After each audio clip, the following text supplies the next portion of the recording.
In my past life, when my father asked me to choose a husband, I selected General Kale, only to end up dying a miserable death by slow slicing. When I was reborn and faced with the same choice, a few lines of text suddenly appeared in the air. Don't choose him. This scumbag already has someone he loves. And he only wants to marry you for power and to usurp the throne. My fingers trembled as I turned to face the cold regal regent Silas. And the text exploded. Choose him. Despite his sharp tone. This old cadet actually sleeps every night hugging your portrait like a true T-boy. Without hesitation, I chose the regent. Later, when I tore off Silas's green tea persona, he pushed me against the desk in the study. His ears flushed but his posture firm. I may be a green tea, but only for you, Your Highness. Openly and unabashedly. Zoe. Come here. My father called me from under the pavilion. Taking a deep breath, I lifted my skirts and walked toward him. On the stone table were 2 portraits. And my heart sank. You've come of age. It's time to choose a suitor. Father set down his teacup gently. Regent Silas and General Kale are both young men I've watched grow up. Today, you must choose one. My eyes wandered between the 2 portraits. Silas's portrait was cold and aloof, his eyes distant. Kale's, on the other hand, was full of heroic spirit. With a familiar, gentle smile playing at the corners of his mouth. In my past life, at this moment, I had chosen Kale without hesitation. Father. I was about to speak when suddenly a translucent line of text floated across the air. Don't choose General Kale. He may seem devoted to you, but he's already attached to someone else. He only pretends to love you because of your royal status. And he actually wants to usurp the throne. Once he succeeds, he'll have you and your father executed in the most cruel way. My pupils contracted, and I nearly knocked over my teacup. I forced myself to calm down and turned my gaze towards Silas's portrait, testing the waters. Sure enough, another line of text appeared. Yes, Kevif Kill. Yes. Choose him. Don't be fooled by his sharp words. He actually sleeps every night holding your portrait. And the most important thing, he's a green tea boy. How skilled. I nearly laughed out loud. Green tea? The one who always scolded me coldly. Silas? Memories flooded back. In my past life, after I chose Kale, he treated me wonderfully, indulging me even when I threw tantrums. Only when Silas was executed for trees and did Kale reveal his true face. He had secretly kept a woman named Ivy. And even our child had been. Zoe? Father's voice snapped me back to reality. I closed my eyes. And the pain of being dismembered in my past life still seemed to throb in my bones. Opening my eyes, I pointed decisively at Silas's portrait. I choose the regent. Father. Father raised an eyebrow in surprise.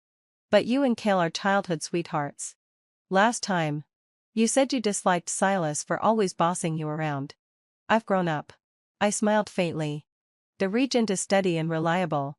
A fitting match. As soon as I finished speaking, the sound of porcelain and shattering came from the distance. I turned around and saw Kale standing behind a column, a spilled tea tray at his feet. His handsome face had drained of color, and disbelief filled his eyes. The text on the screen exploded. Wow. The drama begins. Kale, what about me? I'm Rafiank. Look at Silas. I need to see his reaction. I quietly scanned the surroundings, and, sure enough, saw a familiar dog, Blue Sleep, peeking from behind a rockery. Silas probably hadn't expected me to choose him. Huh? Thinking of his possible expression, I felt a bit pleased. Since it's settled, I'll issue the decree now. Father said, smiling as he patted my hand. Silas may be a bit cold, but he is indeed someone you can rely on. Kale couldn't contain himself any longer. He strode forward and kneeled, eyes full of emotion. Your Majesty, I and Princess Zoe are mutually in love. Please grant us your blessing. I looked on coldly as he performed his little act. In my past life, he had been just as sincere, and I had believed him without question. Kale, Father said with a frown, clearly troubled. But Zoe has already chosen Silas. Zoe. Kale turned to me. His eyes filled with just the right amount of pain. What have I done wrong? You told me. General. Mind your words. I interrupted him coldly. When have I ever had feelings for you? It was only because of father's arrangement that we met a few times. Kale froze. Shocked. The text scrolled through again. Kale's ship has sunk. Kale's little pond is on fire. Waiting for the green tea prince to finish him off. As if responding to the text. Silas stepped out from behind the rockery and bowed. Your Majesty. He paused, then turned his gaze toward Kale. General. You are here as well. His tone was calm. But I caught the fleeting curve of his lips. Could it be that he was really the green tea that the text had suggested? Silas. You've arrived just in time. Father said with a smile. Zoe has chosen you as her consort. Silas's body stiffened for a moment before he quickly regained composure. I'm honored. Your Majesty. I watched his ears slowly redden and felt an unexpected sense of amusement. In this life, I was determined to see just how much of a green tea this seemingly frosty regent really was. Turning my gaze to Kale. My expression turned cold. The grudge from my past life this time. I would make you repay it 100-fold. After the palace banquet. I purposely took a longer route. Sure enough. As I turned the corner under the wisteria arch. A long, bony hand suddenly gripped my wrist and yanked me into the shadows of the palace wall. Zoe. What are you doing? Kale's voice was low. But the anger was unmistakable. I struggled a little. But his grip tight and even more. In my past life, I might have been moved by his forceful actions. But now, I felt nothing but disgust. I raised my eyes to look at him. And the corner of my eye caught a line of text floating through the air. Classic abusive boyfriend move. Tell him you've fallen for someone else. Watch him explode. Kale just came back from his little lover Ivy last night. And hasn't even changed his clothes. My heart skipped a beat. And my gaze instinctively swept to his collar. Sure enough. I spotted a faint trace of lipstick on the collar. Almost imperceptible. But impossible to escape my notice. General, what are you doing? I smiled coldly. Do you really want people to see you overstepping your boundaries? That wouldn't be appropriate. Would it? Kale's expression faltered. Clearly not expecting this reaction from me. He let go of my wrist but still blocked my way with his body. You clearly said you had feelings for me. Why the sudden change of heart? I smoothed the wrinkles in my sleeve and let out a light laugh. General. I think you've misremembered. When did I ever say such a thing? Last month. During the spring hunt. Under the old locust tree. Oh? I interrupted him. What I said at that time was that your archery was impressive. Nothing more. Where is this talk of feelings coming from? Kale's face paled. He certainly remembered. That day. I had indeed only praised his archery skills.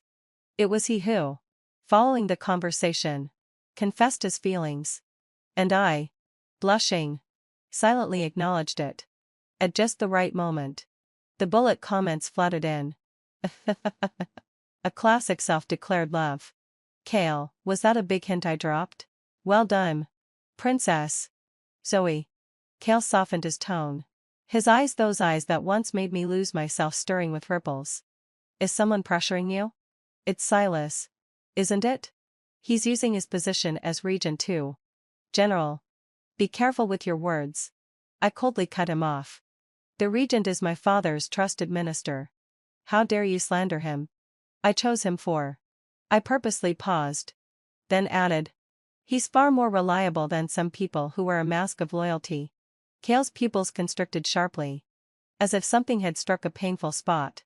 I smirked inwardly. Looks like the rumors about Ivy were groundless after all. Princess. My maid Clara hurried in. I caught a sneaky little servant outside the manor. We found this on him. She presented a jade pendant. I took it. And my heart sank. The pendant had the character engraved on it. But the back bore a small inscription, Alka. Where is he? I asked coldly.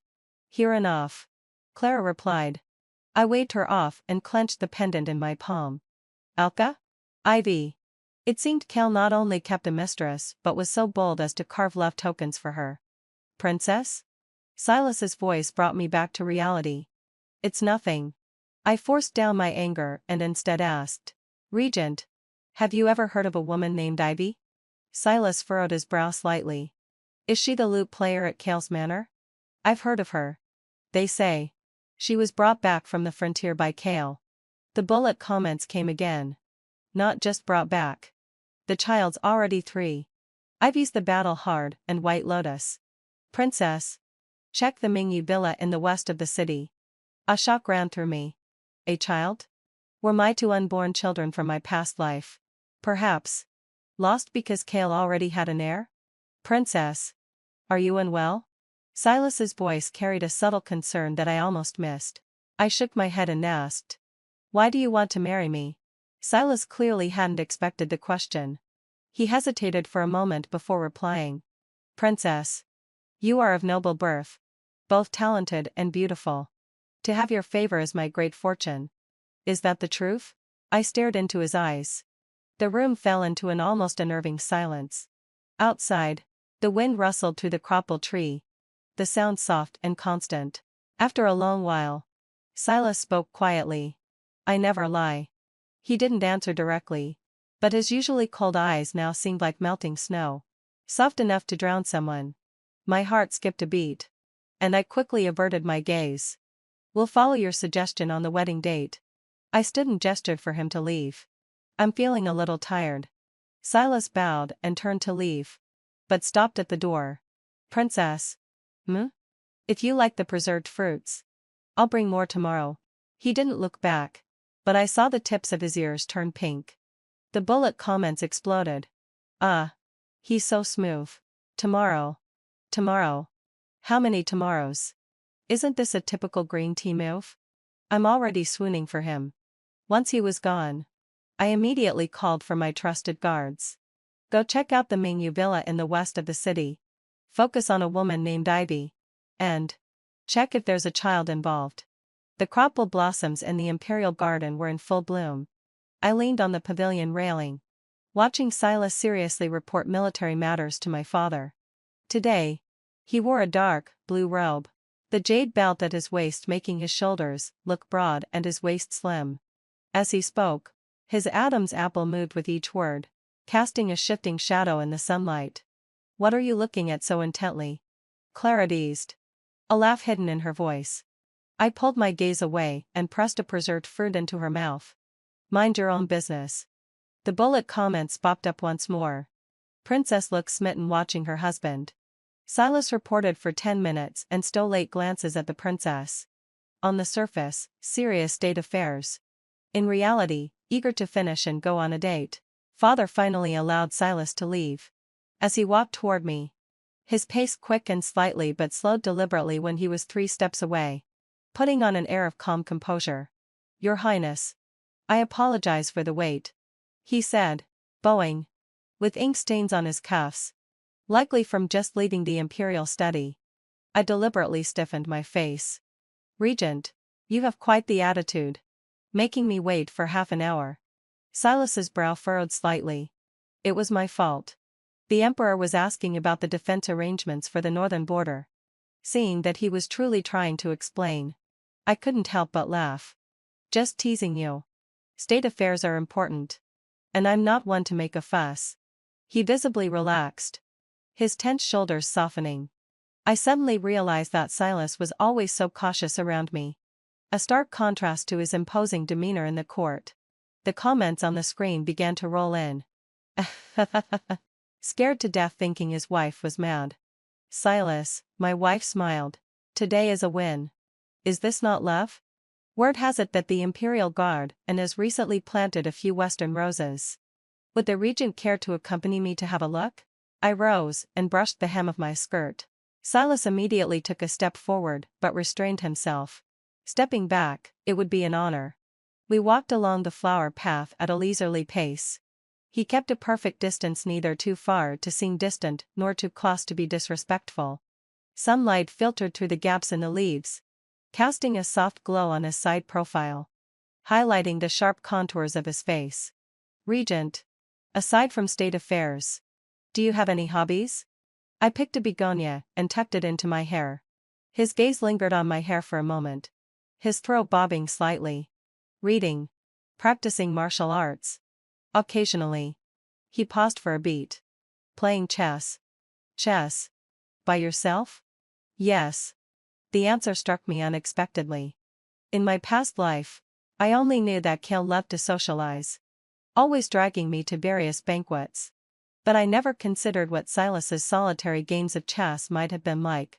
I'll play chess with you next time. The words escaped my mouth before I could stop them. Silas's steps faltered, and a flicker of surprise flashed across his face before it melted into a faint smile. Your Highness plays chess? Are you underestimating me? I lifted my chin. My father taught me himself. Then I shall wait and see. As he said this, his eyes crinkled at the corners. My heart skipped a beat, and I quickly turned to look at the flowers along the path. The comments exploded. Haha. He smiled. The ice prince melts. I'm dead. These two should just get married already. I'm dying here. Zoe. A familiar voice came from behind. And I stiffened. Kale walked toward us, the sword at his waist clinking with each step, his military attire clearly showing that he had just returned from the training grounds. General. I said coldly. Nodding.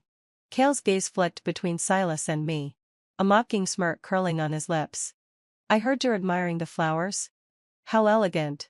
Silas took a step forward, subtly positioning himself between Kale and me. Is there something, General Kale? Nothing. Just wondering if your fiancée is busy with her new admirer. Kale deliberately paused. Oh. Sorry. I meant former fiancée. Did she have something to say? The air instantly thickened. I narrowed my eyes, ready to speak. But Silas beat me to it. Kale. Be careful with your words. The princess is of noble blood, her reputation not to be treated lightly. If any rumors were to spread, his tone remained calm, but each word felt like a blade. It would be bad for everyone. Kale's expression darkened. Silas. You? Kale. I interrupted, my voice sharp. The regent is right. There is nothing between us. And I ask you to be mindful of your language. Nothing between us? Kale scoffed. Last month. You were still. Kale. I snapped at him, my fingers trembling with anger. How dare he tarnish my name in front of everyone? Silas coughed twice, his face pale as he leaned on the pavilion column for support. Your Highness. I'm feeling a bit unwell. My heart skipped a beat, and I immediately went to support him. What's wrong? It's an old injury. Nothing serious. He weakly waved his hand, but as he did, his sleeve slipped back, revealing a scar on his wrist. I recognized it instantly. Last autumn, he had taken an arrow from me during a hunting trip. At the time, he hadn't even flinched. But now, he was sweating from the pain. The comments flooded in. The tea is overflowing. Oscar owes you a golden statue. This move is pure professional. Kale's face grew even darker. Silas. Stop pretending. General. You're mistaken. I looked at him coldly. The regent's injury is from saving me. And the physician advised rest. If something were to happen. I leaned in closer to Silas, pulling out a handkerchief to wipe his forehead. I'd be heartbroken. Silas leaned into me, his lips curling in a barely perceptible smile, his gesture perfectly in line with my own. This man really was a master of hiding his true self. Kale's veins visibly pulsed on his forehead. Fine. Fine. Zoe. You'll regret this. With that, he spun on his heel and stormed off, his boots pounding heavily against the stone ground. Once he was far enough away, Silas immediately recovered. Straightening up. Thank you, Your Highness, for helping me out. I raised an eyebrow. Is your injury all right? It was never serious, he said, maintaining a neutral expression. But seeing Kale so persistent. Regent. You're quite the actor, I said with a playful smile. I never realized you could pretend so well. Silas's ears turned pink, but he responded calmly. I'm simply good at reading the situation. The comments floated by. Reading the situation, knowing how to act in front of his wife. The tea is crystal clear. This man's sweetness is killing me. I couldn't help but laugh. Compared to Kale's shallow sweetness, Silas's bold, unguarded green tea charm actually made me like him more. As the sun set, Silas insisted on escorting me back to the palace. As we passed through a bamboo grove, he suddenly grabbed my wrist and pulled me behind him. "Who's there?" he called out sharply. His hand already on his sword hilt. The bamboo leaves rustled, and a shadow darted past. Before I could see anything, Silas had drawn his sword and parried the incoming dart with a sharp clang. "Assassins! Protect the princess!" The guards immediately formed a protective circle around us. Another arrow shot through the air, aiming directly at my face. Silas swung his sword, effortlessly knocking it aside. His movements flowing like water, there was no sign of the earlier weakness. When the third arrow came, he let out a grunt, his right shoulder taking the hit. "Silas!" I gasped. He staggered toward me, and I quickly caught him. He was heavier than I expected, and I almost lost my balance. But he subtly steadied me with his left hand on my waist. "Your Highness, be careful." His voice was weak, barely a whisper, but his right hand firmly gripped his sword as he cautiously surveyed the surroundings. The bullet comments flooded the screen. "I'm dying." Pretending to be injured but actually getting injured for real. "This is a win," right into the wife's arms. "It's just a shoulder injury. Why are you panting like that?" The assassin, seeing his strike miss, swiftly retreated. The guards pursued for a short distance, but returned empty-handed. "Call the imperial physician," I said urgently, flustered as I pressed my hand over Silas's wound. Blood oozed through my fingers. "Warm and sticky." Silas weakly shook his head. "Just a superficial wound. It's nothing." Yet he rested his head on my shoulder, his breath grazing my neck with every exhale. It took me a moment to realize what was happening. I was both exasperated and amused. This man, clearly skilled in combat, could have easily avoided the arrow. But instead, he took the hit just for. "Does it hurt?" I asked, deliberately. He blinked, his long lashes casting shadows on his pale face. "Your Highness. A little breath from you, and it won't hurt anymore." I nearly burst out laughing. This wasn't the cold, stoic regent I knew, this was a shameless tease. The bullet comments erupted. 10-10 for T-skills. "Princess. Just kiss him already." When the physician arrived, he insisted on taking Silas to the Imperial Medical Hall. Before leaving, he glanced at me with reluctance and whispered, "Tomorrow. May I still bring you more preserved fruits?" I held back a laugh and nodded. "You have my permission." Back in my chambers, I immediately summoned my shadow guards. "Find out the origin of today's assassin." The guards quickly set off. I stood by the window, gazing out at the darkening sky, my thoughts racing. The timing of the assassin's appearance was too perfect. I had just provoked Kale and was attacked right afterward. What are the odds of such a coincidence? Clara hurried in. "Your Highness. Someone's been acting suspicious outside the manor. Our men spotted them." "Who?" "It seems like someone from Mingyu Villa." I scoffed. So Ivy couldn't sit still anymore? The show was just beginning. "Your Highness.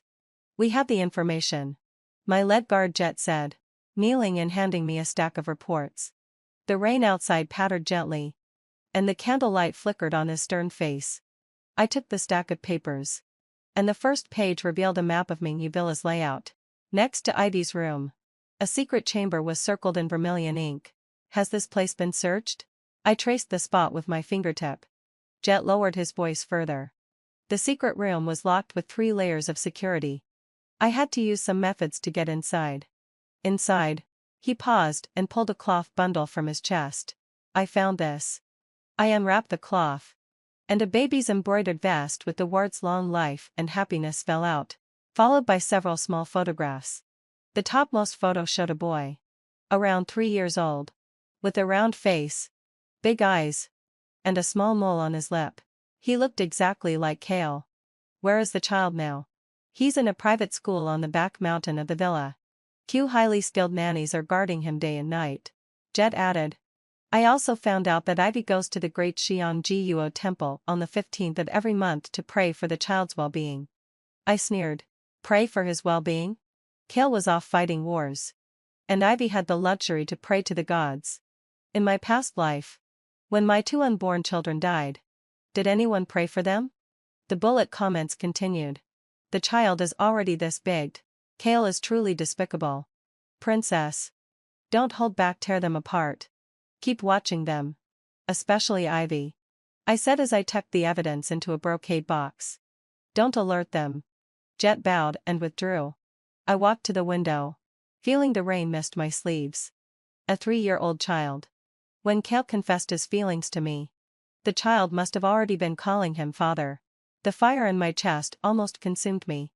In my past life, when I miscarried, Kale pretended to be heartbroken, but turned around and enjoyed his time with his illegitimate child. Your Highness. Clara's voice called from the door. The regent sent someone to ask if you'd like to go for a spring outing tomorrow, since the weather will clear up. I snapped out of my thoughts and remembered Silas's injury. Has his wound healed? They say it's not serious anymore. They prepared a soft sedan chair to avoid jolting the injury. I couldn't help but smile. This man wasn't content with just being injured now, he was thinking about an outing. Tell him. I've given my permission. The next day, the weather indeed cleared. I changed into a simpler dress and only pinned a jade hairpin into my hair. As I approached the palace gates, I saw Silas in a moon-white robe, standing beside a carriage.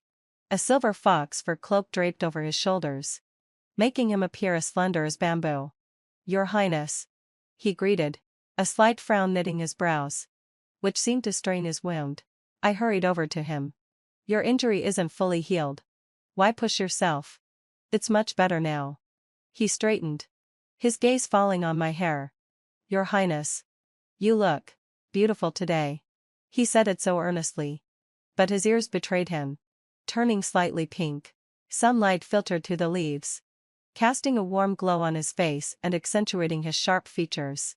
The bullet comments went wild. Straight to the heart. Silas, compliment machine activated. These two are perfect together. The carriage slowly rolled out of the city gates, with Silas maintaining just the right distance, not too close, but not distant either. His scent, a mix of pine and medicinal herbs, was oddly comforting. Your Highness. Look over there. Following his gaze, I saw an expansive meadow, with distant mountains rolling and wildflowers scattered nearby. Several servants were setting up a table under the shade of trees, laying out an assortment of snacks.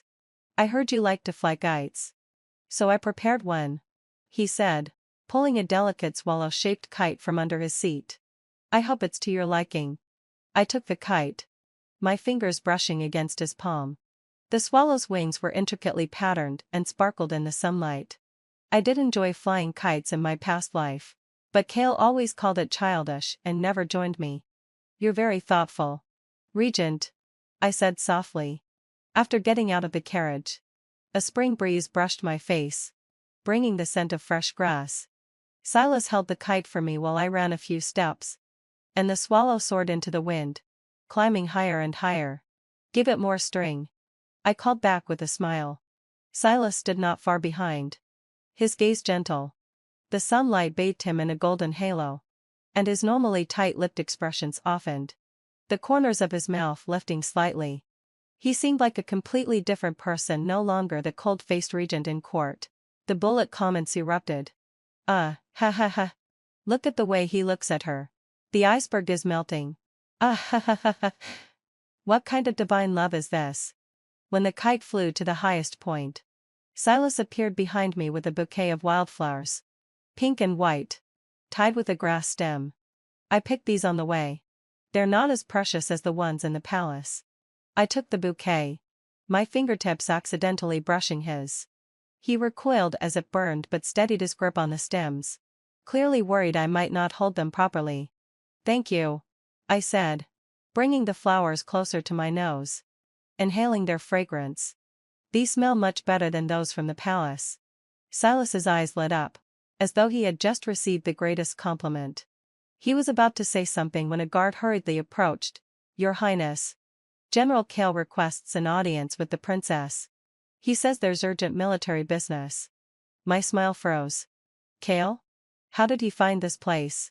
Silas's expression darkened. Tell him that the princess is resting today. Any military matters can be handled by the Ministry of War. But the general mentioned it concerns the northern border. I said. Silas's voice was cold.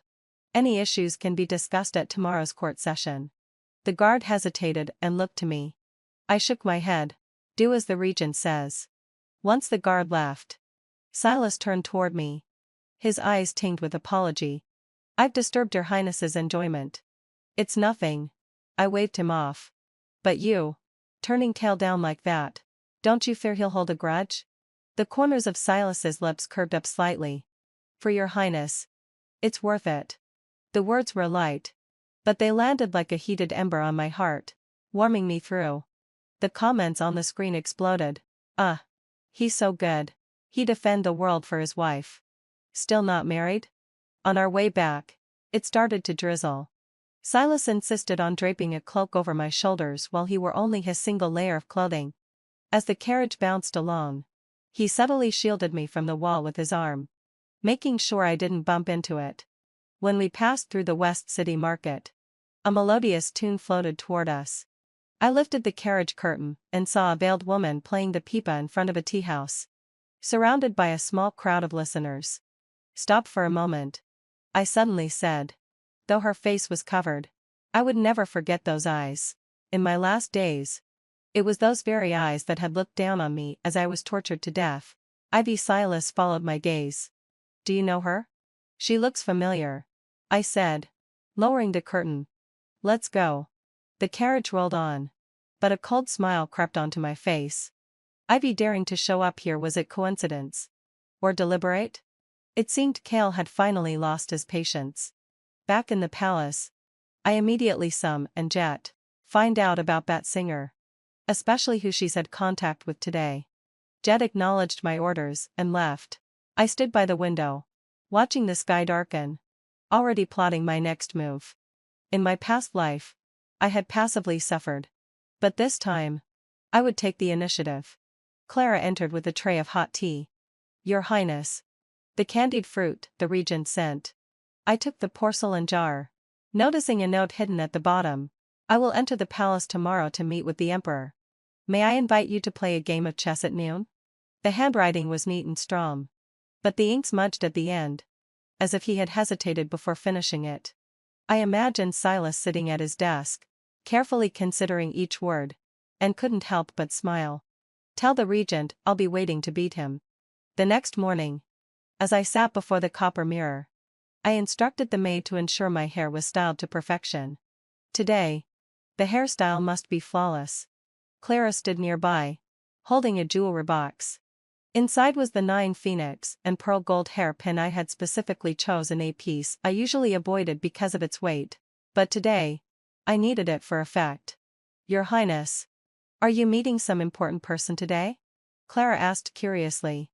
I smiled and replied. I'm hosting a small tea party for some noble ladies. Clara blinked. Then why? Why the extravagant attire? I finished for her, pulling out a brocade box from the bottom of my vanity. Because someone is coming uninvited. Inside the brocade box were the documents Jet had uncovered, letters exchanged between Ivy and Cale, along with a portrait of a child. I ran my fingers over the child's smiling face, an icy rage rising in my chest. In my past life, I had never known this child existed, but now, my own 2 children. Your Highness. Everything is ready, Jet reported softly from outside the door. Are the eyes on her? As you instructed. The invitation was accidentally left at the menu courtyard. I nodded in satisfaction. Someone like Ivy, knowing I was hosting a gathering for noble ladies in the capital, would certainly find a way to slip in. After all, she had benefited the most after Cale's failed proposal. The comments scrolled past. The fishing trap is set. The White Lotus is about to make her appearance. Can't wait for the drama to unfold. Inside the water pavilion, the noble ladies had all arrived. As I entered, they all bowed in unison. I immediately spotted the musician standing in the corner, though veiled. Those eyes were unmistakable. You don't have to be so formal, I said with a smile, raising my hand. I invited you all here today to share some happy news. I paused for effect, letting my gaze fall on Ivy. She leaned forward slightly, the strings of her pipa vibrating just a bit. My marriage to the regent has been set. It will take place on the 8th of next month. The noble ladies all congratulated me. Ivy's fingers whitened, and the outline of her face beneath the veil tightened. I laughed inwardly and continued. The regent has been extremely kind to me. Just a few days ago, he took me outside the city to fly kites. Your Highness is truly fortunate, said the daughter of the Minister of Rights. Smiling. The regent has never been interested in women. But he's different with you. I lowered my head shyly. But from the corner of my eye, I saw Ivy retreating a few steps, whispering something to her attendant. The attendant nodded and left likely to deliver news. After several rounds of tea, I judged the time was right and stood up. Today, I've invited a new musician. Perhaps she would be kind enough to play a piece for us? All eyes turned to Ivy. She froze for a moment before stepping forward with the pipa. Her voice soft and dripping with sweetness. I am but an amateur. I fear I may offend your noble ears. It's fine. I smiled warmly. I've heard you're skilled at playing Spring River, Flower Moon Night. How about that piece? A flicker of surprise crossed Ivy's eyes. This was indeed her specialty. She gently plucked the strings, and the music poured out like a flowing river. I had to admit, she played beautifully. No wonder Cale had been captivated. As the melody reached its peak, I suddenly spoke. Your skill reminds me of someone. Ivy's fingers faltered on the strings. Your Highness. You jest. I'm but a humble musician. The Ivy from Mingyu Courtyard. Do you know her? The sound of the pipa suddenly stopped. Ivy's eyes, wide beneath her veil, immediately tried to regain composure. I haven't heard of it. Is that so? I took slow, deliberate steps toward her. Then why does your left little finger have a red mole? Just like Ivy's? The room was filled with gasps.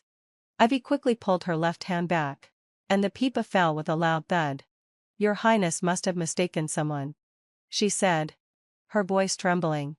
I ripped off her veil. Then what is this? Beneath the veil was a familiar face, slender willow brows, cherry red lips, and a tear-shaped mole at the corner of her eye. It was the same face that had smiled the most wickedly when I was being tortured in my previous life. Ivy's face turned pale, and she suddenly slumped as though she was about to collapse. I had anticipated this and quickly grabbed her wrist, fainting just in time. Clara, bring the ice water. A basin of ice water was splashed over her, and Ivy shrieked, finally unable to keep up the act. The noble women began whispering among themselves, and someone recognized her. Isn't she the one Cale keeps outside? That's right. I sneered. The same Ivy. Cale's beloved mistress. Ivy knelt on the ground, soaked through, looking up at me with a pitiful expression. Your Highness. Why do you humiliate me like this? I only admired your grace. That's why I sneaked in. Admire? I leaned down, pinching her chin. You just wanted to see what the woman who stole your man looks like, didn't you? The bullet comments flooded. Fight. Fight. The White Lotus reveals its true colors. Princess is mighty. A flicker of hatred flashed in Ivy's eyes, but it quickly turned into feigned distress. Your Highness has misunderstood. There's nothing between me and Cale. Then whose child is this? I threw the picture at her. Upon seeing the image, Ivy froze as though struck by lightning. She reached out to grab it, but I had anticipated this move and quickly pulled the picture back. Cale's illegitimate son. 3 years old this year. Kept in the secret room at Mingyu Villa. Every 15th of the month, you go to the great Xiangjiuo temple to pray for him. Do you need me to keep going? The pavilion fell into complete silence. The noble women stared with wide eyes. This was far more thrilling than any play. Ivy's face drained of color. She suddenly lunged, grabbing my leg. Your Highness. Please spare me. It was Cale who forced me. He said if I helped him win you, he would make me his concubine. I kicked her away in disgust. Now you're blaming Cale? You two are truly made for each other. Zoe. A furious shout came from outside the pavilion. Cale stormed in, followed by a few guards who couldn't hold him back. His face dark, and when he saw Ivy kneeling on the floor. What is the meaning of this? He glared at me. I calmly adjusted my sleeve. General. barging into my private banquet. What a display of power. Only then did Kale realize his rudeness and hastily gave a salute. I heard someone was bullying an innocent woman. So I came to check. Innocent woman? I sneered. Are you referring to this Ivy? Who sneaked in pretending to be a musician? Or, I spread the picture.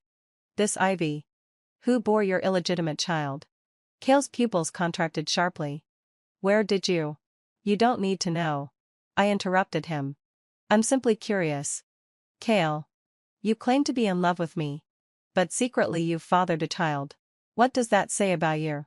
The noble women gasped in whispers. Kale's face shifted between red and white. And suddenly, he turned and slapped Ivy across the face. Wretch. Who told you to come here? Ivy stumbled back, clutching her face in disbelief. General. You said. Shut up, Kale shouted. I've severed ties with you long ago. And yet you still dare to slander me. The speed at which his demeanor changed left even me in awe. Ivy's look of hurt slowly turned into resentment. And just as she was about to speak, a cold voice cut through the tension. How lively. Silas, who I hadn't noticed before, appeared at the door of the pavilion. Dressed in a dark, blue official robe. It was clear he had just come from the court. He walked calmly to my side, his gaze sweeping over Kale and Ivy before finally resting on me. Your Highness.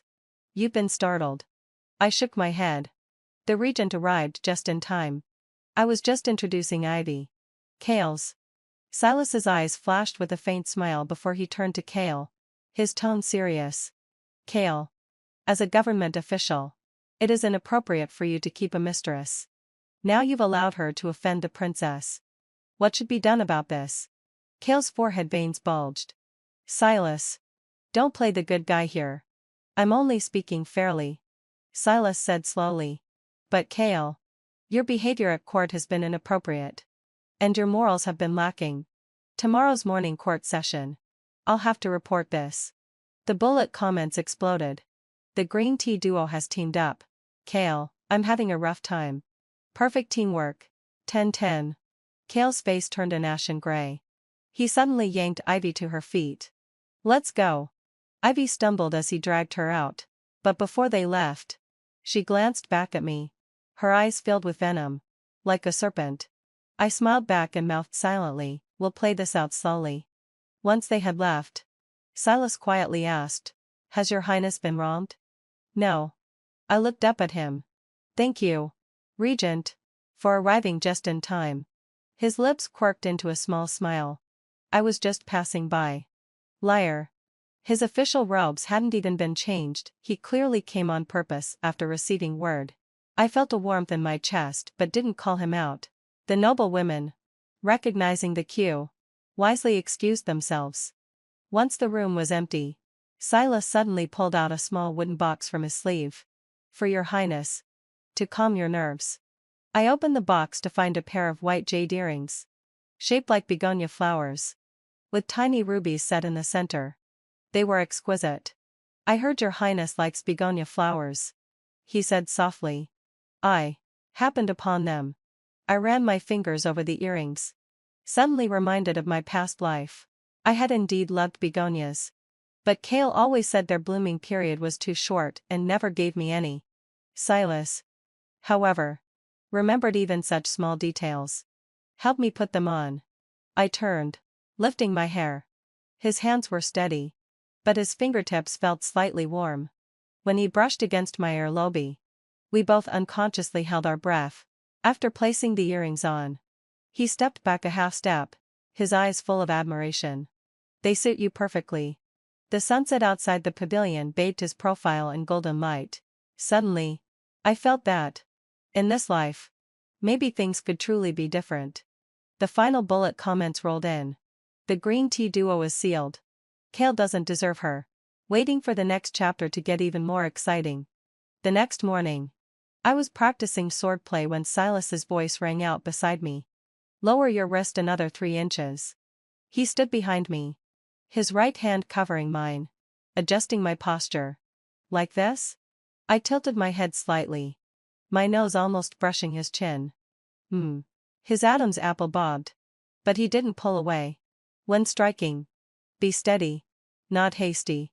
I attempted a thrust, the sword tip cutting through the air with a sharp whoosh. This was already the 7th morning of practice. Ever since the assassination attempt, Silas had insisted on teaching me self-defense techniques. You're improving quickly. Silas finally stepped back, admiration in his eyes. Your Highness is very talented. I twirled the sword in my hand, intentionally reflecting the sunlight off the blade into his eyes. The regent teaches well. He raised his hand to shield his eyes from the glare, the corner of his mouth lifting ever so slightly. If the court officials saw this expression, they'd probably drop their jaws. Cold-faced regent actually smiling? The comments exploded on the screen. Haha. The master-disciple play. Silas. Where are you putting your hand? Why isn't this a kiss yet? I'm dying. One more time. Silas's face returned to its serious expression. This time, I'll attack and you defend. He swung a wooden sword toward me, deliberately slowing his movements. I blocked as he had taught me, the swords clashing with a crisp clack. After a few rounds, I started to get the hang of it, even managing a counterattack or two. Well done, Silas said, a flicker of surprise in his eyes. Try to go faster. He increased his pace, and I began to struggle, my movements growing more strained. In a misstep, he flicked my sword away, the wooden blade coming to a halt just an inch from my throat. You lose, he said in a low voice. I suddenly grabbed his collar, yanking him forward. Silas stumbled, caught off guard. Seizing the opportunity, I spun around and pinned him against the locust tree, taking his wooden sword. Now? I smiled, pressing the sword against his throat. Silas's pupils dilated, his breath quickening. Sunlight filtered through the leaves, casting dappled shadows on his face, outlining his sharp features. We were so close I could almost count his eyelashes. I concede, he rasped. It was then that I noticed how intimate our position was. Embarrassed, I quickly stepped back, only to catch a glimpse of a scar on his neck, exposed by my tugging at his collar, long and jagged, clearly a sword wound. This. I trailed off, shocked. Silas quickly adjusted his collar. It's an old injury. It's nothing. My heart skipped a beat. The direction of the scar was unmistakable. It was from last autumn's hunting trip, caused by Cale's sword. At the time, Cale had claimed it was an accident from a tree branch. Could it really have been? Your Highness. Clara rushed over. Her voice panicked. It's bad. The whole capital is talking. She glanced at Silas, hesitating to speak. Say it, I said, my expression darkening. They're saying that you and the regent broke protocol before marriage, and someone saw you. Clara's voice trailed off. I sneered. Saw what? Saw us practicing swordplay? Well. Clara blushed, making a hugging gesture. Silas's face went pale. Who is spreading these rumors? It's. Clara lowered her head. It's coming from Cale's residence. I gripped the wooden sword tightly, my knuckles turning white. Cale. You're asking for death. The comments were scrolling wildly. Cale is digging his own grave. 80 progress. Rumors stop with the wise. But the wise want to punch someone. Princess. Go tear him apart. To the palace. I threw the wooden sword down. The emperor is testing the princes on archery today. I'll go join in the fun. In the imperial garden, father was watching several of my brothers shoot arrows. I changed into my riding attire, deliberately choosing a hard bow.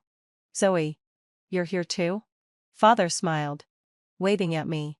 You've never been fond of these things. I've recently picked up a bit of skill, and wanted to ask father for some guidance. I said, drawing the bow and releasing an arrow that hit the bullseye. Father raised an eyebrow in surprise. Good shot. Who taught you? I glanced at Cale, who had just arrived, and raised my voice deliberately. The regent taught me. He's skilled in both literature and martial arts, and teaches very well. Cale's expression darkened instantly. I continued, not just archery, but swordplay as well. He even praised my progress this morning. Father nodded with approval. Silas really puts in the effort. Cale couldn't hold back any longer. Your Highness. Being from a noble family, practicing martial arts is a bit beneath your station. Moreover, men and women are different. If this gets out, it will damage your reputation. General. You're mistaken. I interrupted him. The regent is a prite and teaches skills that could save one's life. As for some people, they're the ones spreading filthy rumors behind closed doors. I deliberately cast a pointed look at him.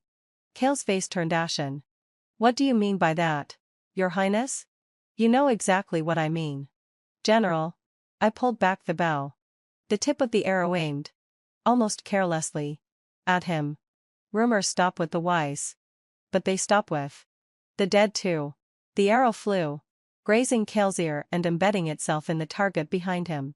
The entire field fell silent. The comments exploded. Haha. Princess Sale evil move. Kale almost died. That arrow pierced my heart. Father laughed heartily. Good. You have my style from back in the day. He clapped me on the shoulder. Silas thought well. I'll reward him handsomely. Kale stood aside, the hatred in his eyes almost palpable. I smiled back, silently mouthing to him, this is just the beginning. On the way back to the estate, Clara spoke in a low voice. Your Highness. We've heard that Ivy has been frequenting a drug shop in the western part of the city. A drug shop? They say she's buying sedatives. But our people found that she secretly bought something else. Clara handed me a note. I unfolded it. And on it were the names of several poisonous substances. Very good. I sneered. Keep watching her. But don't alert her. As I stepped through the estate gates, a sweet, fruity scent filled the air. Silas was sitting in the flower hall, a plate of fresh lychees before him. From His Majesty. He stood and bowed. He said it was a reward for my good teaching. I couldn't help but chuckle. Father certainly keeps an eye on things. Silas peeled a lychee and handed it to me. Your performance in the Imperial Garden today has already spread throughout the capital. I leaned in and bit into the lychee from his hand, deliberately brushing my lips over his fingertips. Silas froze, his ears turning visibly red. Is it sweet? His voice was strained. Sweet. I licked my lips. But, not as sweet as the candied fruits the regent makes. I winked at him. Silas's lashes trembled, and then he murmured softly, and I'll make some tomorrow and bring them to you. The comments went wild. He's so smooth. What kind of wolfish words are these? The lychee is sweeter than you. Just as we were laughing, Jet rushed in. Your Highness. Ivy has disguised herself and gone to a house in the western part of the city. Our people followed her inside and found. He glanced at Silas. Spit it out. I said. I found Kale inside, speaking with Ivy for a long time. Ivy handed him a packet of something. Silas and I exchanged a glance, both thinking of the same poisonous substances. Prepare the carriage. I stood up. I'm going to meet this Elka. Silas pressed his hand over mine. It's too dangerous. Don't worry. I patted his hand reassuringly. I'll be cautious. His brows furrowed. And suddenly, he pulled out a small silver whistle from his sleeve. Take this. If you're in danger, blow it. And my men will be on standby. I took the whistle, my heart warming. If only I had someone like this in my previous life. Things might have been different. Your Highness. Please be careful. Silas said, his eyes full of concern. Kale. I know. I gently interrupted. In this life, I won't make the same mistakes again. As soon as I said it, I regretted it. Sure enough. Silas's eyes sharpened. Same mistakes? I quickly changed the subject. I meant, I won't be deceived by him again. It's getting late. I must go. As I turned to leave, I felt Silas's gaze follow me. Like a shadow. Outside Mingyu Villa, I had changed into a maid's attire and wore a veil. Blending in with the crowd, Jet pointed to a small, delicate building not far away. Ivy's in there. Kale just left. What about the child? In the backyard, under the watch of two nannies. I nodded and made my way around to the side of the building. Through the half-open window, I saw Ivy packing a bundle, with several packets of medicine sticking out. Move faster. She spoke into the air. It has to be delivered to the general's residence tonight. A maid nervously asked. Miss, Petting fulfilled my sigh. Is this medicine really safe? Ivy sneered. What's there to be afraid of? It's not the first time. She gently rubbed her stomach. The last 2 brats were gone the same way. Weren't they? My blood froze in an instant. The last 2. My children? The bullet comments exploded. Holy crap. She admitted it. Princess. Stay calm. Why isn't she killing her? What's she waiting for? I clenched my palm so tightly it hurt, forcing myself to resist the urge to rush in. Ivy continued. This time. It's the wedding wine for the princess. A spiked cup will be placed in front of her. On the wedding night. She chuckled softly. The regent will be left crying over a corpse.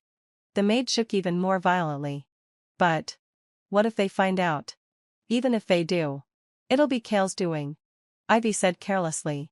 He provided the medicine. He came up with the plan. What does it have to do with me? I quietly stepped back, my heart pounding. So that's how I lost my children in the previous life. Kale. Ivy, your hearts are truly poisonous. Back in the carriage. I immediately ordered. To the general's residence. When Kale saw me. He was visibly startled. Your Highness. What's with this disguise?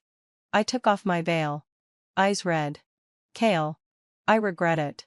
A flash of surprise crossed his face. Then quickly turned to wild joy. Zoe? Silas. I deliberately choked up. He never loved me. He just wanted my status. Today. I happened to see his study. I covered my face. It was filled with portraits of other women.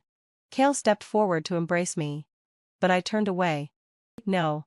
Someone might see us. Then, let's go somewhere quiet to talk, he said eagerly. I know a place. Perfect? I pretended to hesitate. Then nodded and followed him into the carriage. The carriage took a winding route, eventually stopping in front of an abandoned and hunting lodge. Kale got out first.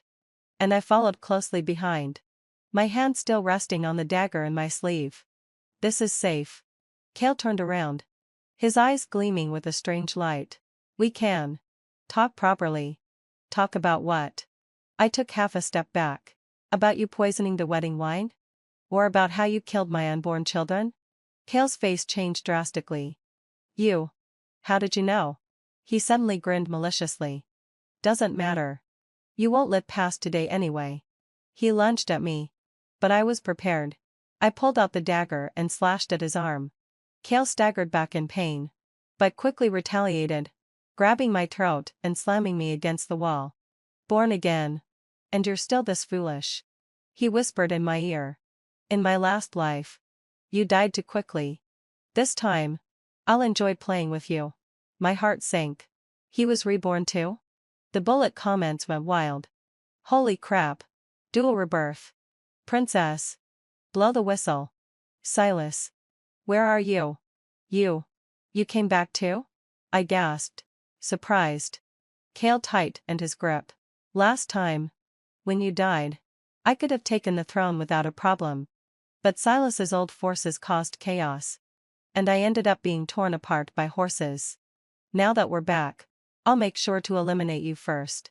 As he spoke, I secretly pulled out the silver whistle and blew it with all my strength.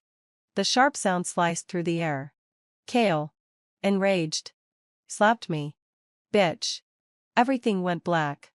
And a metallic taste filled my mouth. He dragged me by the hair toward the door. Let's go somewhere else and talk. Just then, the door of the hunting lodge was kicked open. Silas stood there, sword in hand, with a squad of guards behind him. Let her go. His voice was as cold as ice. Kale immediately placed me in front of him, pressing a dagger to my throat. If you come any closer, I'll kill her. Silas stopped, his eyes filled with murderous intent. What do you want? Simple. Kale sneered. First, let me leave safely. Second.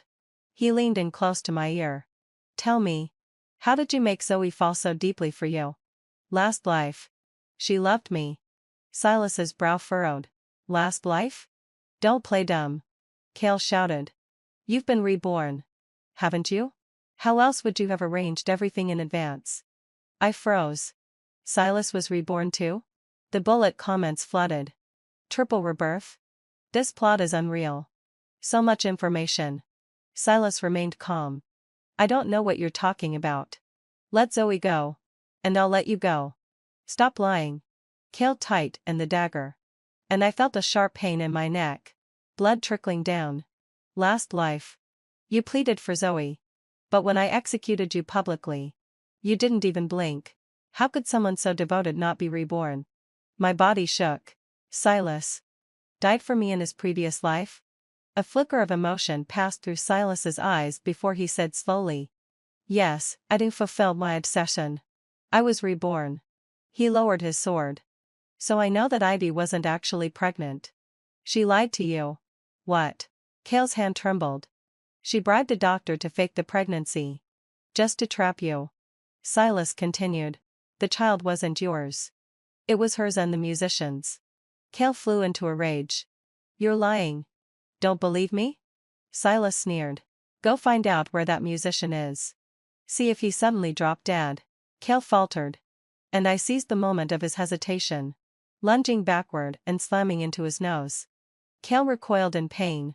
Loosening his grip. I broke free, having fulfilled my obsession.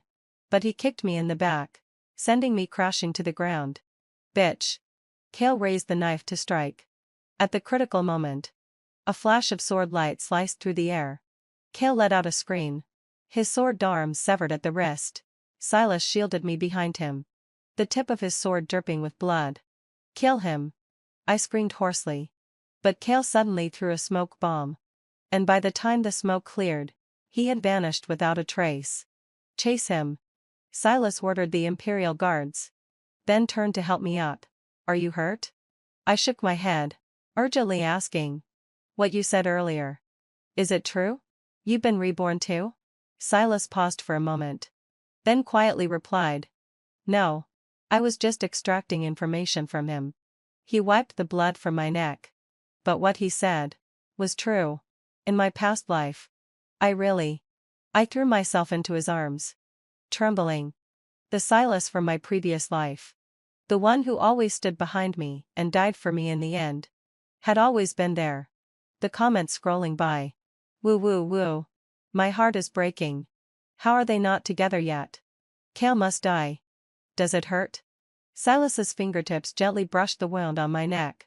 The ointment was cool, but it couldn't compare to the heat in his eyes that made my heart burn. Ever since escaping the hunting lodge, he hadn't left my side for a moment. It's just a small injury. I grasped his hand, compared to the last time. Before I could finish, Clara rushed in. Your Highness. Ivy requests an audience. Silas and I exchanged a look. What does she want? She says. She has something important to tell you. Clara handed me a letter. And she also gave this. I opened the letter. There was only one line of text. Cale plans to stage a coup on the day of the wedding. Bring her in. I sneered. Let's see what game she's playing.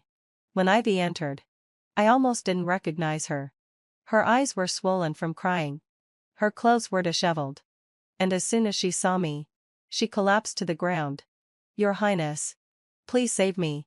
Oh? I calmly sipped my tea. What happened to Alka? Cale. Ivy sobbed.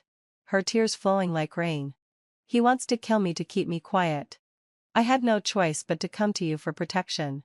She crawled a few steps forward, holding out a stack of documents. These are the evidence of his treason. Please. Your Highness. For the sake of past ties.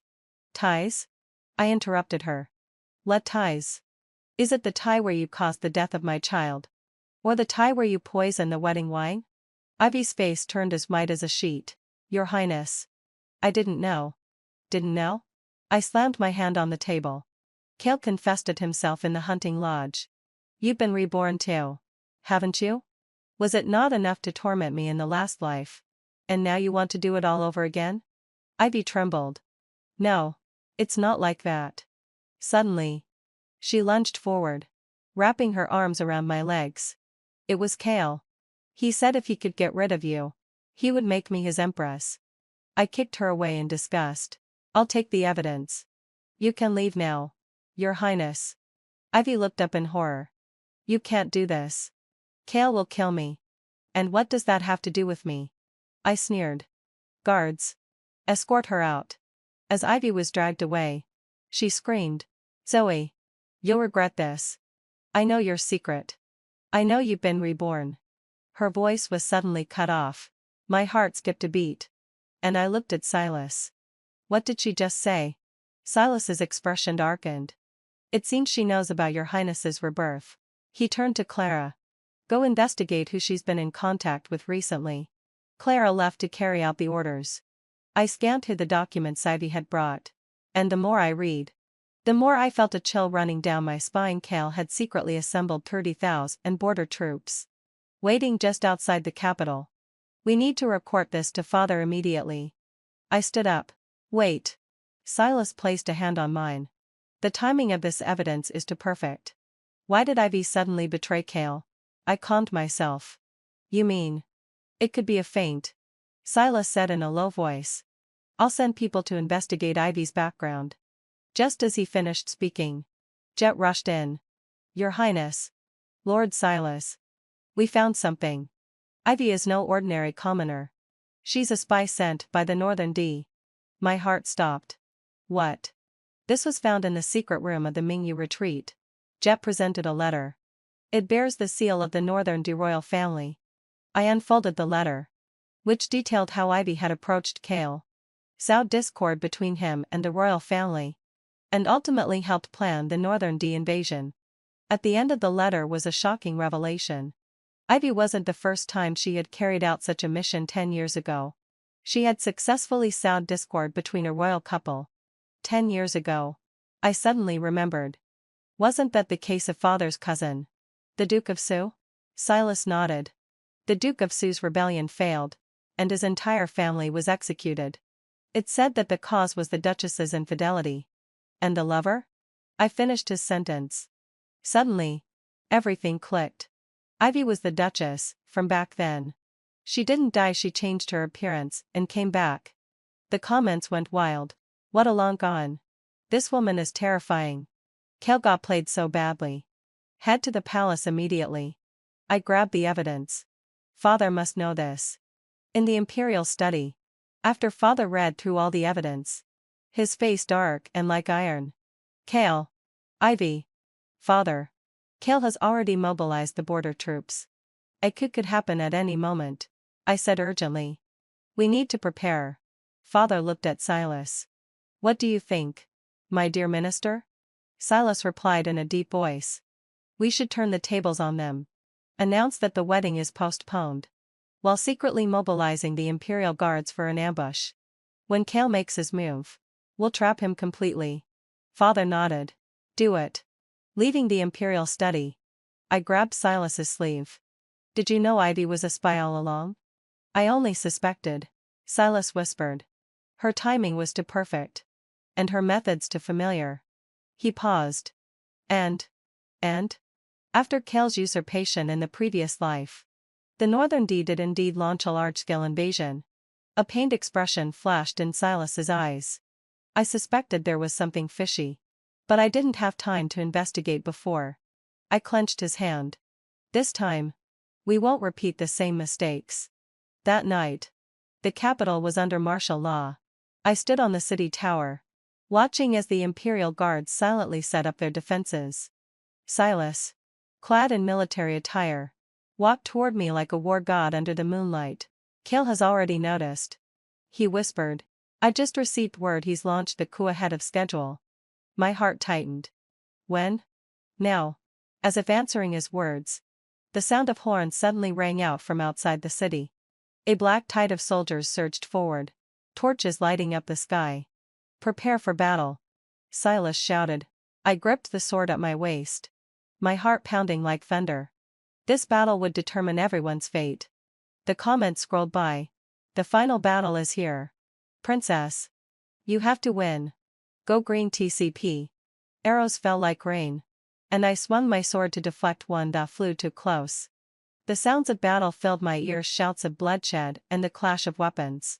Kale's rebels had breached the outer city and were now clashing with the Imperial Guard at the palace gates. Your Highness. Retreat. Silas shielded me from the chaos, thrusting his sword into the chest of a rebel who charged at us. I'm fine. I gritted my teeth. What about my father?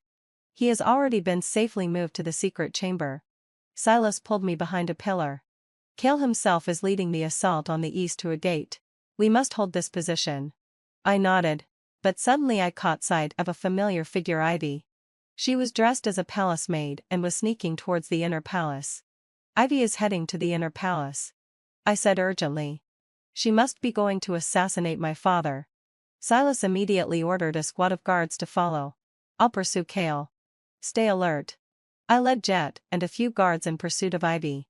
She was nimble and elusive, weaving through the palace grounds and managing to shake most of our pursuers. Finally, I cornered her by the artificial hill in the Imperial Garden. Ivy! I shouted. She turned. Her face no longer the delicate, frail woman at once was, only a twisted sneer remained. Zoe! She drew a dagger. You've ruined my plan. Your plan? I scoffed. You mean the Northern Eyes plan, don't you? Ivy's pupils constricted.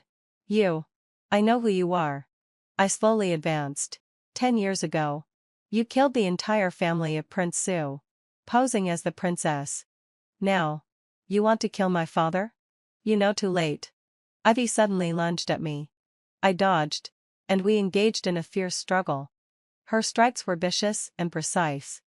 Each blow meant to kill, showing she had received professional training. After several rounds, I began to falter, a cut opening on my arm. Die. Ivy raised her dagger high, aiming for a fatal strike. At the last moment, a flash of steel cut through the air. Ivy screamed as her dagger fell to the ground, her wrist bleeding profusely. How dare you touch her? Kale's voice came from the shadows. He strode forward, and in a single motion, plunged his sword through Ivy's chest. You. Ivy's eyes wide and in disbelief. Why? You bitch. Kale sneered. You dare deceive me? The child wasn't mine. It was yours and the musician's. Ivy's lips bled, but she suddenly smiled. Yes. But you'll never know who the musician is. With a final tilt of her head, she breathed her last. Kale withdrew his sword, turning to face me. Now. It's your turn. I stepped back, but I found no escape. Kale's face was bloodied, his expression wild. Zoe. We were meant to be husband and wife. This time, I will have you. Dream on. I grabbed a handful of dirt from the ground and threw it into his eyes. Kale roared in fury, swinging his sword wildly. I seized the opportunity to strike at his abdomen, but he deflected my blow. Just as I was about to be struck down, a figure flew in. Kale. Silas arrived, sword raised. The two clashed fiercely, their swords flashing like lightning. Kale grew fiercer with each strike, and then, with a feint, he tricked Silas, thrusting his sword straight at his throat. No, I cried, throwing myself in front of Silas. Kale's sword plunged into my shoulder. As he stood frozen, stunned by his own actions, Silas's sword pierced his heart. You. Kale looked down at the blade in his chest, then back at me. You actually. For him. Silas pulled out his sword. And Kale collapsed, his body hitting the ground with a heavy thud, his eyes burned with unyielding hatred. The comments exploded on the screen. He's finally dead. The princess is hurt. Oh no. The green teacup is too touching. Zoe. Silas caught me as I swayed, his voice trembling. Are you okay? It's nothing. I forced a smile. Just a flesh wound. Cheers rang out in the distance. The rebels had been wiped out, and the Imperial Guard had won a great victory. 3 days later, my father announced Kale's crimes in court, while also commending Silas for his defense of the royal family. My injuries were healing, but I still needed rest. Your Highness. Silas entered with a bowl of medicine. It's time for your medicine. I frowned. It's bitter. I've prepared candied fruit. He pulled on a small bag from his sleeve. Freshly made. I couldn't help but smile. I obediently drank the medicine, sucking on a piece of candied fruit. The sweetness dulled the bitterness. Just as Silas always seemed to brighten the darkness in my life. Silas. I suddenly called him. Yes? I need to talk to you. I took a deep breath. About the rebirth. Silas gently placed a finger on my lips. There's no need to say it. I've known all along. What? Your unusual wariness towards Kale. Your foresight with Ivy. And. He smiled faintly. Occasionally speaking to the air. My face flushed. So. You. I only know. He said softly. That in this life. Your Highness has chosen me. That is already the greatest blessing. His eyes were full of tenderness. As for everything else. It doesn't matter. My heart warmed. And I pulled a small box from beneath my pillow. For you. Silas opened the box to reveal a pair of jade hairpins matching the earrings he had given me. Wear them on our wedding day, I whispered. Is that all right? He accepted them reverently. It's my honor. A month later. Our wedding was held with grandeur. No poison wine. No schemes, only flowers raining down and the blessings of the city. On our wedding night. Silas carefully lifted my veil. His eyes sparkling like stars. Lady. He whispered. And the word made my heart flutter. Lord. I responded. Reaching to touch his face. I have something to show you. I led him to the study. Opening a secret compartment to reveal treasured items, Kale's token. A piece of Ivy's clothing. And. Embroidered portraits of the 2 unborn children I had lost in my past life. This is my past. I whispered. My hatred. My regret. Silas gazed at the items. Then suddenly turned and retrieved a brocade box from the cabinet. Coincidentally. I also have something to show you. Inside the box were a silk handkerchief, a broken hairpin, and several small portraits items from my previous life. Things I had unknowingly left behind. At the bottom was a yellow letter, which read, I, Silas, swear on my life that Princess Zoe is innocent. It was the memorial he wrote for me in my past life, a document that ultimately became his death sentence. You. I choked. Unable to speak. Silas gently embraced me. It's all in the past now. In this life. We'll have our own children. Our own home. Our own future. I rested my head on his shoulder. My tears soaking his clothes. In a daze. I saw the last line of comments appear in the air. May you be happy. Goodbye.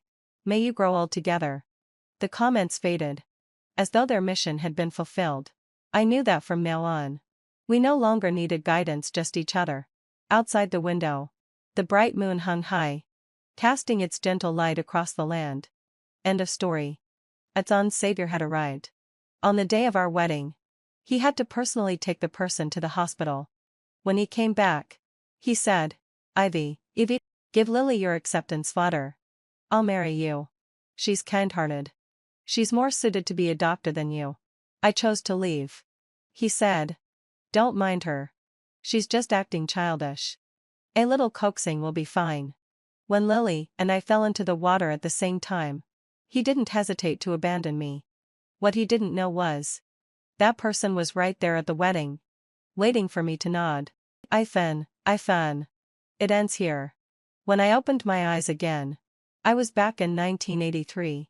At the modest wedding between Ethan and me. He looked troubled. Ivy, the wedding is paused.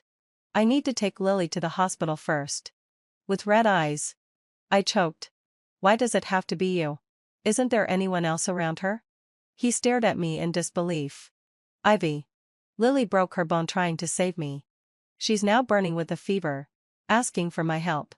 I can't refuse. My face turned pale. It was the same in the last life. On our wedding night. He spent the whole night at the hospital with Lily. I was left alone in the empty room. Becoming the joke of the entire village. And now.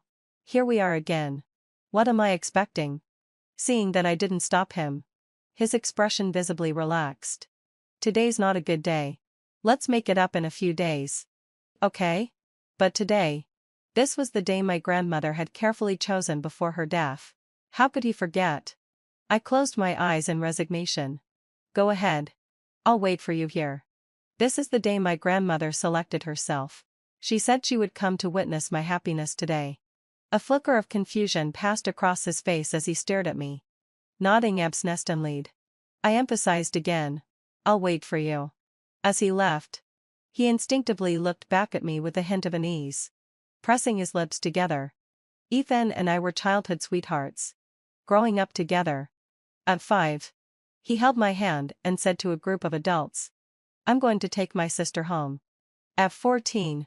When I got my first period and stained my pants. He blushed and took off his jacket, wrapping it around my waist. At 18. When I failed the college entrance exam. He comforted me.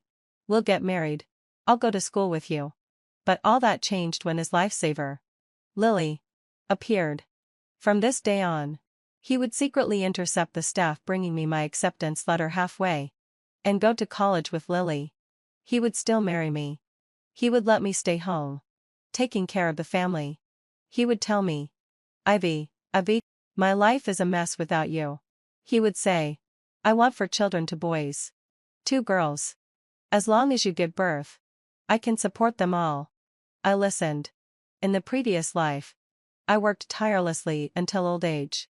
When it came time, I discovered that his safe deposit box held the envelope with my acceptance letter from years ago. I waited from dawn to dusk, sitting silently at the center of the wedding banquet, tears falling without a sound. I cried for my ignorance, for my unwillingness to accept, and for realizing too late the absurdity of my life. My parents, sister, and brother sat beside me, faces dark with anger, accompanying me from dawn till dusk. Until the next morning. Ethan came back, carefully supporting Lily, who was holding a cane. Yesterday's uncles and aunts who attended the wedding had all come early today. Ethan opened the door and was surprised to see the crowd. "Why is everyone here so early?" My mother glared. "It's not early. We've been waiting all night." He froze for a moment, looking at me with an awkward expression. Before he could speak, Lily, standing beside him, suddenly grabbed her leg. "It's all my fault. My leg's infected, and I have a fever. I had to rush to the hospital. Because of that, Ethan's wedding didn't happen." "Sis. Don't blame Ethan. We delayed a little because my leg was inconvenient." Ethan helped me with my acceptance letter to the medical school. The crowd congratulated them. Oh my. Another college student. Such a perfect match. If it weren't for Ethan and Ivy already being engaged, this pair. Even Ethan's mother couldn't help but smile at this remark. Back in the 80s, only 1 in 100 could attend college in rural towns. Ethan and I, having just graduated from high school, hadn't been accepted last year. My parents felt sorry for me and supported me in repeating the year with Ethan. This year, we tried again. Not long ago, we went to the county for the political review and medical exams. Ethan's acceptance letter arrived, but mine was still delayed. The result was obvious: I probably didn't get in. In this situation, he said, Ivy, whether you get in or not, I'll love you for life." He said, "Don't worry. If you feel insecure, we can get married first." Fool. The date is already set. Am I the kind of person who would abandon my childhood sweetheart just because I get into college? You really underestimate me. Ethan. Whether you get in or not, we'll be together. Amid the congratulations, I turned my stiff head and looked directly at Lily. "Can I see your acceptance letter?" Ethan and Lily froze. "My letter hasn't arrived yet. I might not have passed. I just wanted to see." Ethan awkwardly replied, "Didn't you already see mine?" I lowered my gaze. I heard Lily and I applied to the same school. They were suddenly silent. Ethan said, "Stop joking." Lily quickly changed the subject. "Ethan, I'm a little thirsty. Can I have some water?" Ethan replied, "How can this be your fault? Ivy, go pour some water for her." The air froze for a moment. Someone murmured, "On such a joyful day, the bride is pouring water for someone else." Upon hearing this, Ethan stiffened. He looked at me, his eyes hinting at impatience and disapproval. In the past, whenever this happened, I would always say it was my choice. Just like how I voluntarily gave up repeating my studies after not getting into college. Or how I chose to stay home as a full-time housewife after getting pregnant. Or how I willingly watched my husband travel abroad with the woman who replaced me. I slowly stood up, took the water cup on the table, and handed it to Lily. The surroundings instantly went quiet. But the next second, the hand that was about to grab the cup slid down. The cup fell directly onto her injured leg. Lily cried out in pain. Ethan panicked. Did you do that on purpose? His eyes were full of concern as he softly asked, Are you okay? Lily weakly held his hand. I'm fine. The cup just fell on the ground. Only a little bit splashed on me. Fortunately, it wasn't hot water. It's just that it's not right for sis to act like this. I didn't show her the acceptance letter. And she let out a low sigh. Ethan's face changed. He grabbed my hand forcefully. Apologize. I crashed hard onto the ground. The bright red gown was instantly smeared with dirt. The hum of chatter around us seemed to vanish all at once. He had never treated me like this before. He said, Ivy, you never need to apologize to me. And now, standing before him in this pathetic state, I could only smile bitterly. Beside him, Lily tugged gently at his sleeve like a timid wife. Her voice was soft, almost pleading. Forget it. Afroan, Ethan. I'm fine. But Ethan wasn't listening at all. How could you be so unreasonable? Lily's still injured. She's my benefactor, our benefactor. Ivy, Adele. What right do you have to throw a tantrum? Yes. In his eyes. Waiting for him all night and through the next morning must have made me live desperate hungry to marry him. Any guilt he might have felt for making me wait too long was soon replaced by the vanity of knowing a woman had waited for him at all. My eyes stung. What if I refuse? Sensing my distance, Afon's eyes reddened. Then we won't get married for now. Lily saved my life if my wife turns out to be ungrateful. It felt as though someone had gouged a hollow, endless bit in my chest. I could barely stay on my feet. Before fainting, I heard Lily's startled cry. Afon, Ethan. Aren't you going to check on Ivy? His impatient voice followed. Sharp and cold. She's always been like this, moody since childhood. Whenever she's upset, she pretends to faint. Let her go home and calm down for a few days. Lily. Don't move around. Be careful with your leg. The wedding was put on hold. My parents brought me home. Before I even opened my eyes, I heard them sighing beside my bed. Then, let out a low sigh. From the window came 3 short knocks, an old signal. A folded note was thrown in. I opened it. Everything's been taken care of. Remember your promise. A bitter smile tugged at my lips as I tore the note to shreds. After that day, the wedding was cancelled, and our families stopped visiting each other. Relatives came one after another, trying to talk sense into us. Ethan's going to college. He'll have a guaranteed city job after graduation. Ivy, if you ruin this marriage now, you'll regret it when it's too late. Sometimes, I'd hear movement outside the wall, to people walking together, murmuring softly. Lily. Careful, it's slippery after the rain. And then Lily's feigned surprise. This is Ivy's house. Isn't it? I heard she's been bedridden. Should we go see her? A deliberately loud voice answered. No need.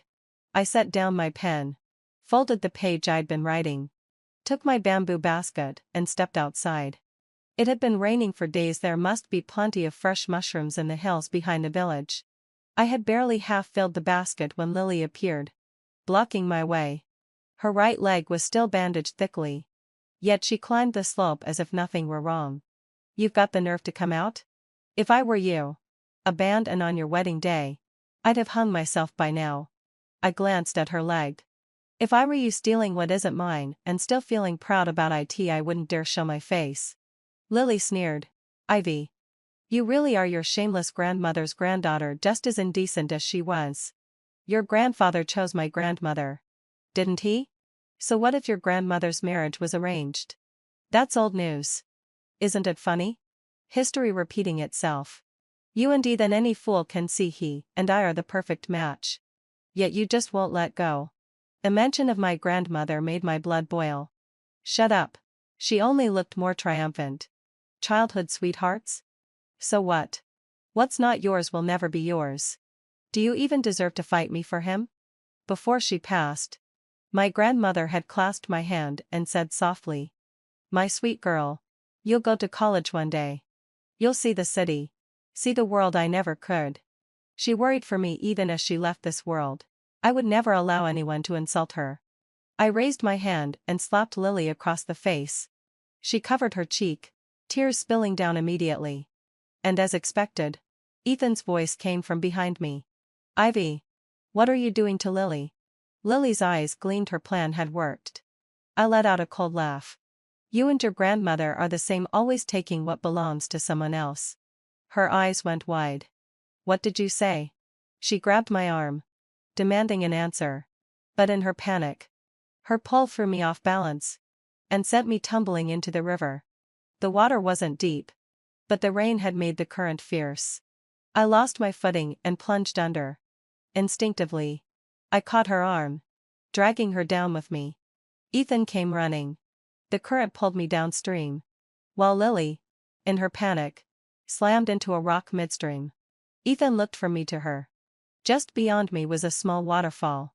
Lily clung desperately to the rock. I fin. Unscared.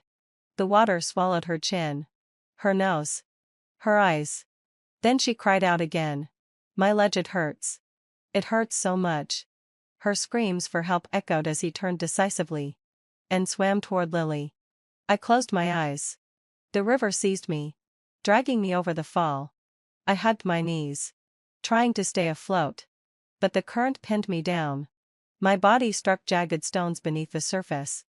I coughed, choking on mouthfuls of muddy water. My lungs burned. The rain had muddied the river to an opaque brown. Half blind, I kicked forward, searching for air. Through the blur, I saw something ahead, a log. I forced myself toward it. Almost there. Wait. Why was it warm? The next moment, my arm was seized and lifted. Strong hands slid beneath my arms and across my chest. "Who?" I thrashed instinctively. But the man behind me anticipated the move, pinning my hands in place, then propelling us upward. We broke the surface. When I turned and saw his face, I gasped. "Liam? What are you doing here?" The corner of his mouth curved. His gaze sharp and unreadable, collecting what sewed to me. Of course. Still trembling, I was carried to the shore. A crowd had gathered, murmuring anxiously. After he brought me home, I burned with fever through the night. When Ethan came again, my father and younger brother met him at the door, iron shovels in hand. "My daughter is your fee and key. Yet all you care about is your so-called savior?" Ethan's mouth opened and closed. Speechless. At that time, he stammered. "Lily's leg was injured. Ivy could swim. I didn't think." My brother's eyes were red as he grabbed Ethan's collar. "You didn't think? You knew how deep that pool was. If it weren't for Liam, my sister would be dead. You still have the nerve to show up. Go find your Lily. Get out. You're not welcome here." Ethan's composure finally cracked. "Ivy. I need to see Ivy." My brother spat at him. "My sister won't see you again. The engagement is off. You have no relationship with her anymore." Ethan visibly panicked. "It's impossible. Ivy will listen to me." "Step aside. Let me in to explain. I didn't mean to leave her. I know she can swim. She can hold her breath. Let me in. King Shan. I need to explain to Ivy." There was knocking outside, and more people gathered around. But I only felt irritated. I raised my hand, signaling Liam to help me out. When Ethan saw me, he first brightened, and quickly dropped his expression into a scowl. "Why is he in your room?" I sneered. "Just like you're in Lily's room. He's in mine." He froze. Then his face darkened. "Ivy, when did you become so disrespectful? Are you really going to be with him out of spite?" At this point, he still thought I was just throwing a tantrum, trying to get back at him. I walked up to my parents and kneeled, bowing my head. The people around were shocked. When I looked up, tears were streaming down my face. "Mom. Dad. On the day of our wedding, Ethan abandoned me. When he came back, he was entangled with another woman. Even when Lily and I fell into the river, he gave up on me. He cannot tell right from wrong. He can't distinguish between inside and outside. And even if we get married now, it will never be right. Mom. Dad. I want to break off this engagement that Grandma arranged. Grandma and Ethan's grandmother were best friends, having survived the famine together. When their families had barely enough children left, they thought about making things closer by joining their families. Ethan's face turned as pale as a ghost. Ivy, you. My dad sighed. My daughter will never suffer like this. My dad picked up the iron cymbals that were by the door. With a sharp clap, it was followed by a loud bang, cracked. Ethan's previously stone-like face flickered with unease. The thunderous noise caused the whole village to gather. Ethan's mother tried to stop him. In-laws. In-laws. The two children have grown up together. Childhood sweethearts. What's the big deal? We can talk things over. Ethan's father also stepped in. Ethan is naive. I'll talk to him. But how can the bond between these two families be easily broken? Give me some face. My father swiped his hand away and continued to strike the cymbals. The village chief and the brigade leader arrived. The news about the wedding pause had already spread throughout the village. I took out the tokens that the two families had exchanged previously. Ethan still stood frozen in place, unable to believe I was really going to break off the engagement. But Ethan's parents clearly had no breath left to argue. Grandma was from an older generation, and when the engagement was arranged, she had even specially made a double swan pendant to bless her granddaughter with happiness for life. I took a deep breath. Grandma. Love can cross mountains and seas. But people ultimately cannot. Lily. Is Ethan here? Suddenly, two police officers arrived. The crowd gasped. In this era, people were still quite intimidated by uniformed officers. Seeing them, the crowd parted to make way. Ethan looked confused. What's going on? Lily also instinctively answered. The two police officers locked eyes. Someone reported that you forged acceptance letters and occupied another's college entrance exam results. Lily's face suddenly turned as pale as death. Who? Her eyes turned red, and she glared fiercely. It's you, isn't it? Ivy. Ethan. At this point, also looked at me suspiciously. Ivy. What's going on? I stared at him. Silent. He gritted his teeth, anxiously running his hand through his hair. Finally, heading so and sigh. Frustrated, he said. Ivy is my lifesaver. I can't betray her. I coldly asked. So you gave her my acceptance letter? He sighed deeply. Ivy, is having me not enough for you? You gave up your chance for him. And I'll marry you. You don't have to work hard anymore. Just stay at home. I snorted coldly.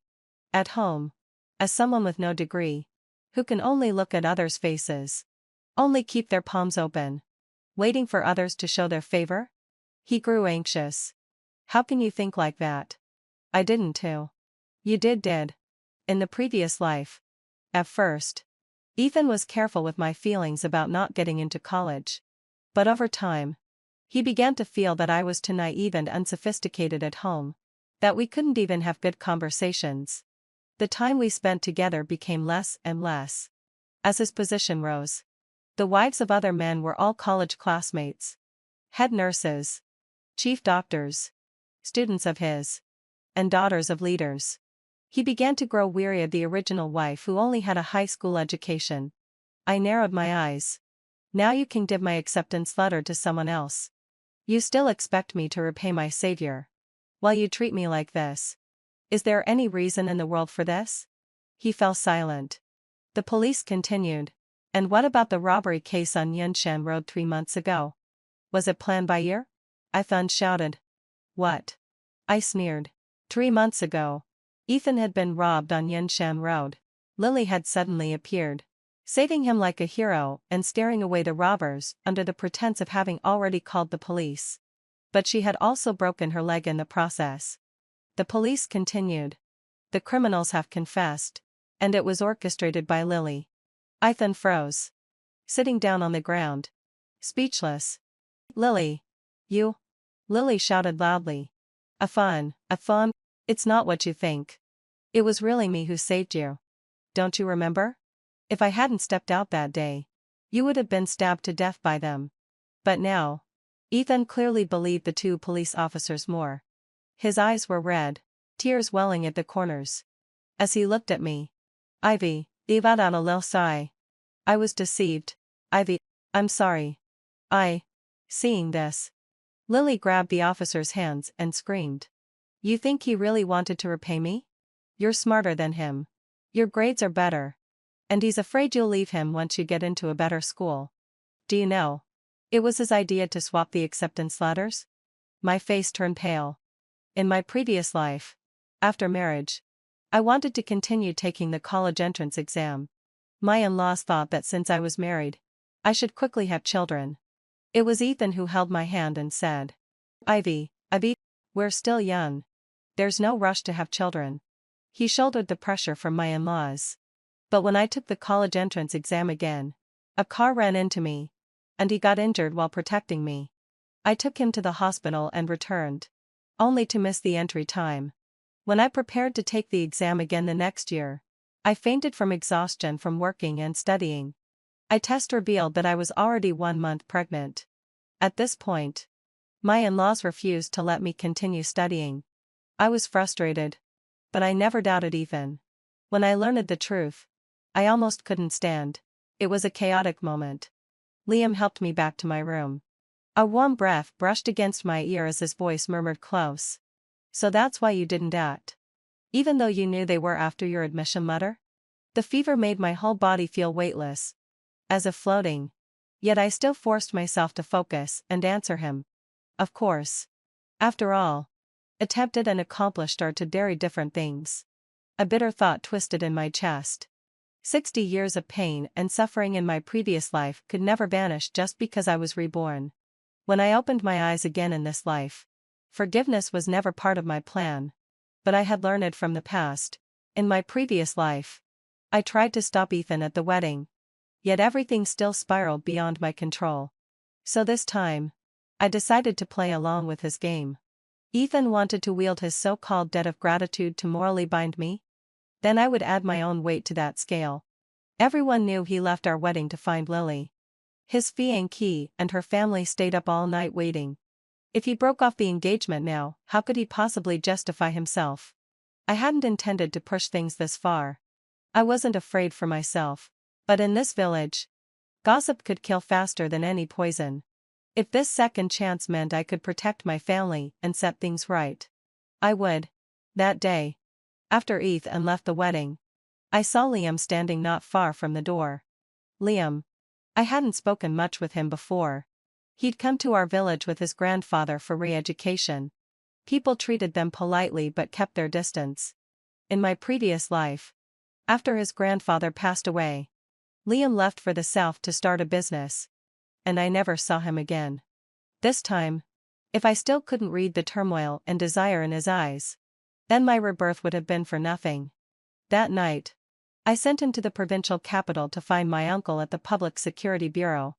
He was to report alleged someone had stolen another's college entrance exam results and was impersonating the admitted student.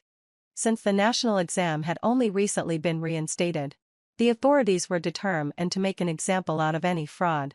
That was exactly what I needed. I wasn't afraid of Lily getting my admission letter. In fact, I wanted her to.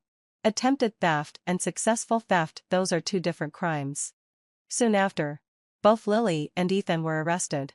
I didn't look back. With my letter of admission in hand, I went north to attend the medical university I had dreamed of all my life. Liam accompanied me to register, then left to pursue business down south. Before he departed, he held my hand and said, Ivy, I know you haven't fully accepted me yet. But I'll wait for the day you truly love me. When he turned to go, something in me tightened. I wanted to do something, anything. So before anyone could see, I rose on tiptoe and pressed a kiss to his cheek. He froze, stunned, then stood there for a long time, fingers brushing his face, grinning like a fool. Not long after, my mother called in a panic. Ethan had gone missing after being released from the station. I didn't expect him to show up at the school gate. He looked disheveled, stubble shadowing his jaw, his once neat appearance in ruins. The moment he saw me, he rushed forward, eyes red. Ivy, I was wrong. I didn't know she was setting you up. I didn't know I'd hurt you so badly. I'm sorry. His voice trembled with remorse and desperation. Ivy, please forgive me. I'll make it right. I swear I will. A dull heaviness filled my chest. Then his voice came again from outside my dorm. Sharp and pleading. Ivy, are you inside? Please open the door. Let me explain. His lips were pale. His words tumbling out as he staggered, muttering in disbelief. Ivy, you're lying. Right? You can't really be with him. You always said you hated him. No. Ivy. What am I to you? How could you throw me away so easily? Tears slipped from his reddened eyes. Why won't you forgive me for one mistake? What about all our years together, what were they worth? I gave a cold laugh. What were they worth? Ivan, and Keithine. You mean nothing to me now. He stumbled backward. No, that's not true. It can't be. We grew up together. Ivy, we promised we'd always. I love you. I laughed outright. You love me? You gave my admission letter to Lily. You love me? You abandoned me on our wedding day and saved her first when I fell into the river. He grew frantic. No, that's not it, it's not what you think. Seeing the coldness in my face, guilt overtook him. His voice dropped to a near whisper. Trembling. Ivy, you still hate me. Don't you? I know I was wrong. But I'll atone for it. Just wait for me. I'll prove it. He mumbled incoherently. Then suddenly turned and ran off. I stood there for a long while before returning to my dorm with my books in hand. Days later, my sister called. Rumors were spreading to the village. Ethan had reported Lily. In the investigation, Lily had tried to frame Ethan. But by then he had already discovered her scheme. How she had faked an accident to make herself look like a selfless savior. She failed to pin the crime on him. Though Ethan had been released on bail, he soon returned to the police, claiming to have evidence of more crimes committed by Lily's family. I checked the dates, it was right after he came to see me. He cooperated with the investigation, handing over proof that Lily's father had arranged for multiple students to cheat in the college entrance exam over the years. That reduced Ethan's sentence. But when he led the police to arrest them, Lily's relatives attacked him. He was slashed across the hand. When I heard the news, I froze. And when Ethan appeared before me, his hand bandaged, and knelt down, I was speechless. Ivy, he said, voice trembling. I've avenged you. Lily's family will never hurt you again. I looked at the wound on his hand in confusion. His breath quickened. Ivy, don't be sad. This is what I owe you, my penance. All this time, I've been drowning in regret. This scar will remind me every day of the pain I caused you. He grasped my hand, eyes burning. From now on, I'll never hurt you again. Ivy. He rushed towards me and held me tightly, his scorching breath washing over me.